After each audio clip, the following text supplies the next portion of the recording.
जब जीवन में अंधकार छा जाए तब एक ही नाम है जो प्रकाश देता है, कृष्ण। भाइयों और बहनों, इस जीवन में हम सब कुछ पाना चाहते हैं, सुख, शांति, सफलता और समृद्धि। लेकिन क्या आपने कभी सोचा है कि ये सब पाने के बाद भी दिल क्यों खाली लगता है? क्यों हम इतने प्रयासों के बाद भी पूर्णता महसूस नहीं कर पाते? उत्तर सिर्फ एक है, परमात्मा से जुड़ाव की कमी। और परमात्मा का सबसे सुंदर रूप है श्री कृष्ण। कृष्ण कौन है? कृष्ण सिर्फ एक राजा नहीं थे, सिर्फ एक योद्धा नहीं थे। वो तो साक्षात प्रेम है, साक्षात आनंद है और साक्षात जीवन का सत्य है। उन्होंने हमें गीता दी, जीवन का सबसे बड़ा ज्ञान। उन्होंने हमें सिखाया कि कैसे कर्म करो, लेकिन फल की चिंता मत करो।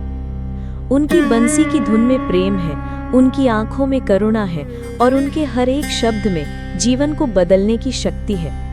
भक्ति क्या है? भक्ति मतलब सिर्फ मंदिर जाना नहीं, भक्ति मतलब सिर्फ पूजा करना नहीं। भक्ति मतलब दिल से श्री कृष्ण को याद करना। हर दुख में, हर कठिनाई में, हर मुस्कान में जब हम कृष्ण को याद करते हैं तो वही भक्ति है। जब अर्जुन रणभूमि में कमजोर पड़ गया तो श्री कृष्ण ने कहा था, क्लैब्यम मास्म गमः कार्थक, अर्थात हे पार्थ, निर्बलता को मत अपनाओ।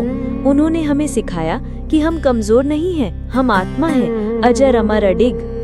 कृष्ण की भक्ति में शक्ति है। कृष्ण की भक्ति में वो ताकत है जो टूटे हुए इंसान को जोड़ देती है, जो खोए हुए को रास्ता दिखा देती है। जब मीरा ने संसार छोड़ा तो सिर्फ कृष्ण के नाम पर जीवन जिया। जब राधा ने कृष्ण को समर्पित किया तो उनका अस्तित्व ही भक्ति बन गया। जीवन की परेशानियां और श्री कृष्ण। जब जीवन में दुख आता है तो हम अक्सर टूट जाते हैं, लेकिन कृष्ण हमें सिखाते हैं, सुख दुख में सम रहो, हार जीत में सम रहो, क्योंकि ये जीवन एक परीक्षा है। और जब हम कृष्ण को अपना साथी बना लेते हैं तो ये परीक्षा आसान हो जाती है। कृष्ण कहते हैं, उठो, जागो और चलो, कर्म करो और मुझ में विश्वास रखो। जब हम अपना हर कार्य श्री कृष्ण को समर्पित करते हैं तो वो कार्य पूजा बन जाता है। जब हम अपने हर दुख को श्री कृष्ण के चरणों में अर्पित कर देते हैं तो वो दुख भी प्रसाद बन जाता है। भक्ति से आत्म साक्षात्कार।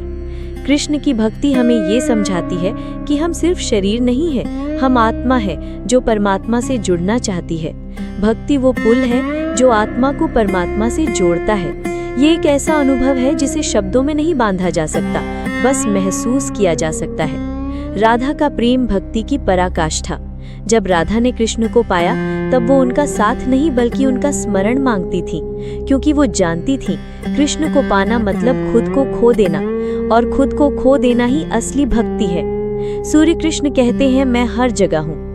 अगर हम ध्यान से देखें तो कृष्ण हर जगह है, सूरज की रोशनी में, हवा की गति में, बच्चों की मुस्कान में, माँ के आशीर्वाद में। हमें बस अपनी दृष्टि को शुद्ध करना है, हमें बस अपने मन को कृष्णमय करना है। कैसे करें श्री कृष्ण की भक्ति? 1. जप करें, हरे कृष्ण कृष्ण कृष्ण हरे हरे, हरे राम राम राम हरे हरे। ये मंत्र सिर्फ शब्द नहीं है, ये आत्मा की पुकार है। 2. भगवद गीता पढ़ें, उसमें हर उत्तर है जो जीवन में चाहिए। 3. कृपा में विश्वास करें, जो कुछ हो रहा है वो उनकी इच्छा से हो रहा है। 4. सेवा करें, दूसरों की मदद करना भी भक्ति है।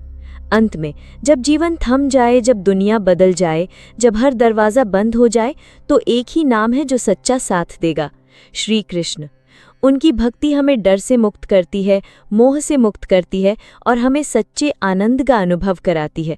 तो आइए आज से ही एक संकल्प लें, हर सुबह उनका नाम लें, हर रात उन्हें धन्यवाद दें और हर क्षण उन्हें अपने हृदय में बसाएं, क्योंकि कृष्ण में ही जीवन है, कृष्ण में ही समाधान है और कृष्ण में ही मोक्ष है। जय श्री कृष्ण।